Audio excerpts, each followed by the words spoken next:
What's up, guys? Welcome to Daily Dose of Reddit. This is your host, Zach, and today's subreddit is r/ChoosingBeggars. Alright, this story's called, "If you want the cat that I'm getting rid of, you'll have to pay me for it." This happened a few weeks ago, but I've just discovered this community, so I thought I'd post it. Here's the cast. Choosing beggar. Me. Myself.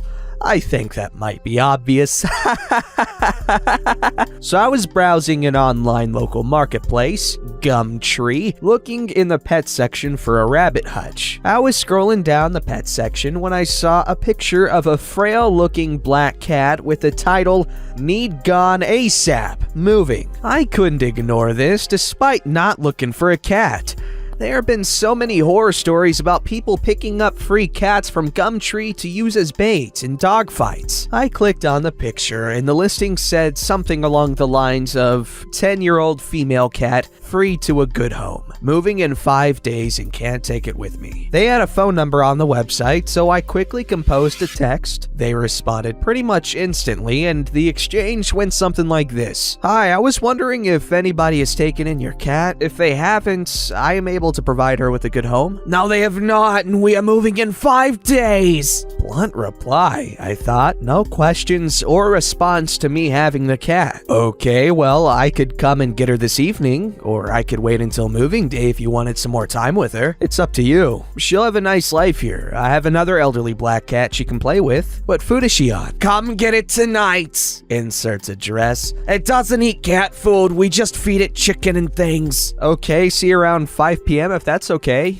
Is she up to date with flea and worm treatment and vaccinations? "Yes, 5 p.m. and yes it is." Okay, see you then. About 3 hours go past and I get a text from her. Bearing in mind, this cat was listed as free to a good home. And the fact that cats, at least in the UK, usually don't sell unless they're a designer breed, as there are so many unwanted strays already. Kittens can make about 30 to 50 pounds, but cats, nothing usually. "Make sure you bring the correct amount of money. I don't have change." The cat was listed as free to a good home. How much do you want for the cat? I wasn't looking to get another cat, to be honest. I just saw your listing and thought she was in need, so I offered her a home. "I want 45 pounds because that's how much I paid for its donation fee when I adopted in 2013. Got someone else interested that is going to pay it." "I'm sorry, I wasn't looking to buy a cat. I think we have our wires crossed. I was concerned about the cat not having a home because you're moving, so I offered her a place. I'm not actually looking to purchase another cat, but I was willing to give a home to one that was in need. If your cat's not in need, then it's best you give it to the other person so I can keep my eye out for animals that urgently need a home." Choosing Beggar doesn't reply for an hour or so, even though our text messages are usually instant. "The cat is getting put to sleep then." This in the UK means euthanized.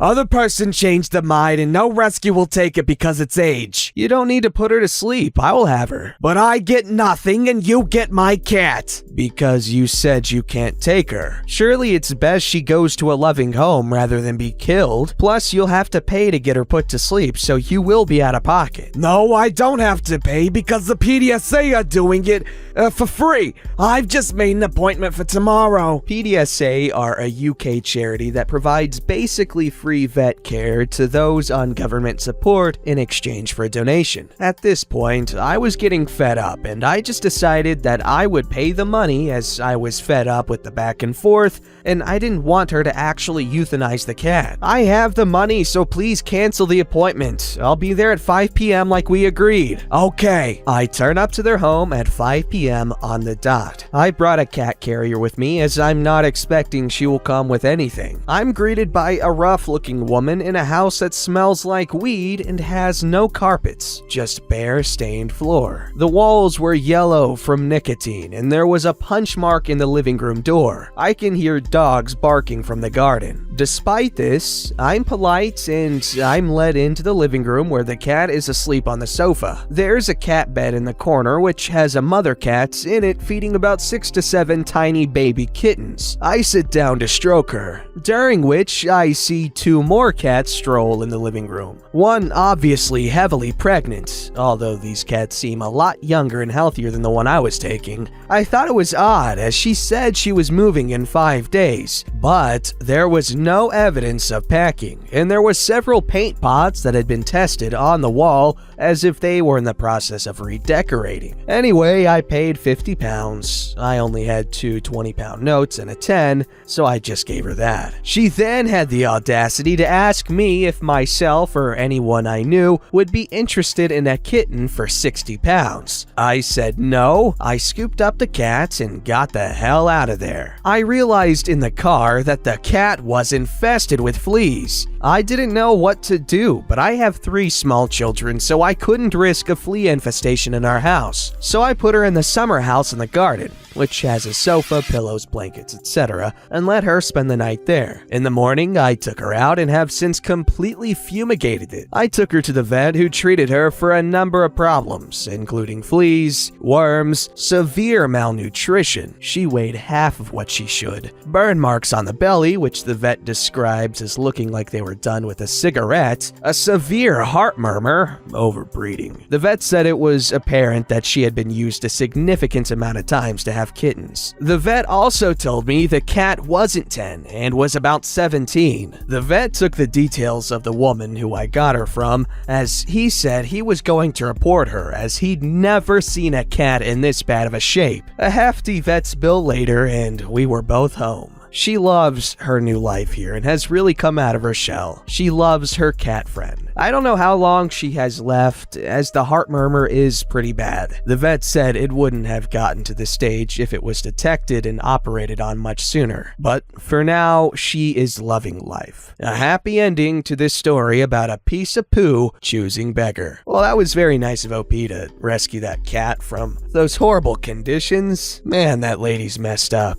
Alright, this story's called Choosing Beggar Tried to Get a Refund at Our Restaurant. First, English is not my first language, so if there are some mistakes in grammar or spelling, please just overlook them. The story is maybe not as bad as some other Choosing Beggar stories, but it got stuck in my head because of the audacity of some people. This happened a few years ago. My parents own a hotel with a restaurant, and well, like all restaurants do, we are getting our fair share of choosing beggars. This one evening, I was helping out in the restaurant, working as a waitress, when we had 2 women enter our place. I seated them and they ordered the pheasants. I hope this is the right word for it, and yes, we are serving these kinds of dishes, which is a dish for 2 people to share. For drinks, they ordered a whole bottle of quite expensive red wine. I served them their drinks and later their meal, and there it begins. They started eating and then called me over to complain about the food. They said the pheasant was really dry and overcooked and they could not eat it. I told them politely that the pheasant wasn't overcooked and that this bird is generally dry, like duck for example. You have to eat it with the sauce that comes with it. They were not having it. They complained and complained. Defeated, I took the nearly untouched and perfectly fine pheasant, my father and I tried it later in the kitchen, back to the kitchen. When I told my mother, who is the chef, she of course got angry, but well, she couldn't do more about it than I. The 2 women ordered a new dish, and because the meat was so bad in our restaurant, they both ordered fish. Then they waited for their meal, and in the meantime, drank nearly the full bottle of red wine. When I brought the fish out to their table, everything was fine. But then one of them got up, went over to the bar where my father was working, and demanded to return the almost empty bottle of red wine. because red wine doesn't go well with fish. My father looked at the bottle dumbfounded and told them they can order white wine if they wanted, but they still had to pay for the red one. Nope, not with that lady. She argued that they had ordered the red wine because of the pheasant, but after it being so bad and them now having fish instead, they wanted a refund for the bottle. My father told her that the wine was fine and therefore not refundable. Also, he asked why they hadn't returned the red wine with the pheasant right at the beginning instead of drinking nearly all of it? The woman had no real answer for this question and got angrier and angrier. Then she demanded to get the white wine for free as compensation for their inconvenience with the pheasant, but my father declined them and told them that he had refunded the pheasant, which was perfectly fine.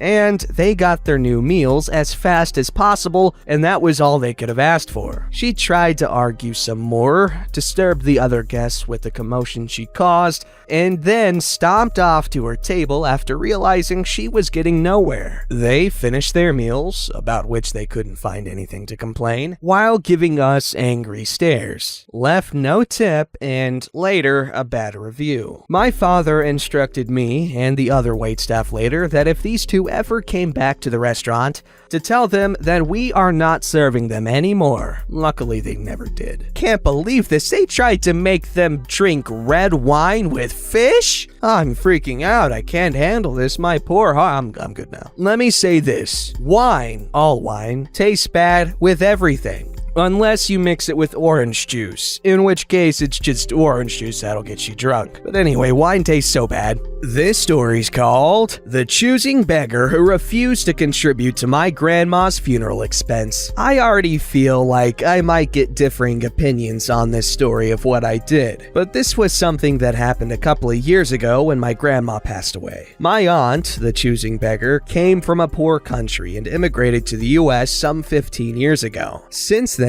she has done really well for herself. My grandma helped my aunt's family financially for over 30 years, including contributing towards her business that is running really well now. I've always felt that my aunt disliked my grandma for whatever reason, and I felt it even more strongly when my grandma passed away. Family gathered in kitchen, discussing funeral preparations. I think we should all split the expenses since grandma didn't have insurance and it's gonna be too much to take care of on my own. Why do I need to contribute? Grandma didn't do anything for me anyway. Few surprised Pikachu faces from the entire family. What do you mean? From what I remember, she's really helped you out. More so than the rest of the family. She helped you get to the US, she helped you start your business, and she supported you for over 30 years. How is that not doing anything for you? I'm disappointed you even think that. Mom did so much for you. Yeah, she did do all that, but she didn't leave a will so I can get the house that she has back home. There's 5 of us. What makes you think she'll leave the home to you? I'm clearly her favorite child. It only makes sense that it comes to me. Anyway, I will not contribute to her funeral expenses. You are absolutely not getting the house. Mom actually wrote the house to me to sell and split between us, but I will not let you have your portion. I cannot believe how disrespectful you are. What? That's impossible. I was the favorite. I guess you weren't the favorite after all. I will not contribute a single cent to this. You can take the house and shove it. I'm seeing red, but trying to stay calm. Okay, Auntie, you don't have to contribute. Aunt stomps off to complain to her husband. I was furious, but I knew exactly how to shut her down. I started a new job a few weeks before her death. So guess whose paycheck was coming in 2 days before the funeral? Mine. In my culture, the first paycheck is always something that is looked at to be the start of the future. So the way someone spends it is extremely important. I made sure to do this at the funeral parlor in front of my entire family with the microphone accidentally being on. My uncle knew I planned this, so he was thumbs-upping me the entire time. Day of the funeral, in front of the whole family. Here you go, Mom. I want to give you my very first paycheck to put towards Grandma's funeral arrangements. I know it's been hard for you since Auntie said she wouldn't contribute towards funeral arrangements despite all the time and effort Grandma put towards making sure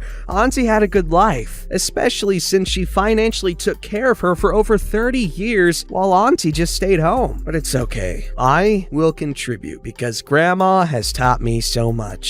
Hopefully her soul will be happy that although her daughter is ungrateful, her granddaughter truly cared about her. Oh, oops. Is this thing on? Oh, silly me. I grin at Auntie, Uncle in the back, thumbs-upping me, my family members and other friends who came to pay respects. Ooh, drama. My aunt was so furious. She turned red and walked away. She hasn't spoken to me since, and honestly, I couldn't care less. Nobody gets to be ungrateful to my grandma. Okay, this is kind of funny. Oh, oops, is this thing on? Silly me. Beautiful. Alright, this story is called Choosing Beggar versus Just a Beggar. Seeing lots of posts recently where the OP doesn't necessarily know the difference. Please see the guide below for help. Can I get a insert latest video game free, please? Equals just begging. Can I get a insert latest video game free for my kid's birthday? Still just begging. Can I get a insert latest video game free for my kid's birthday? I'm unemployed because of broken and have a dying grandma to look after. Yep, still just begging. Can I get insert latest video game free for my kid's birthday? I'm unemployed because of broken and have a dying grandma to look after. Also, could you deliver it to me as I don't drive? Extremely freaking cheeky, but still just begging. Can I get a insert latest video game free, please, for my kid's birthday? But looking for brand new only. Don't want any pre-used copies, and must be the collector's edition and the limited edition middle case, because that's what my dear little Tarkeen, I don't know how that's pronounced, wants. Also, you must be able to deliver on the 14th of this month before midday, as I have Pilates in the afternoon. Equals choosing beggar, also known as a cheeky, what is this word? Fuquit? I don't know, my innocent brain can't tell you. Therefore, it can't be a demonetized word. I just thought of that right now. I'm creative, I know. Don't forget to like, subscribe, and hit that bell to never miss an episode.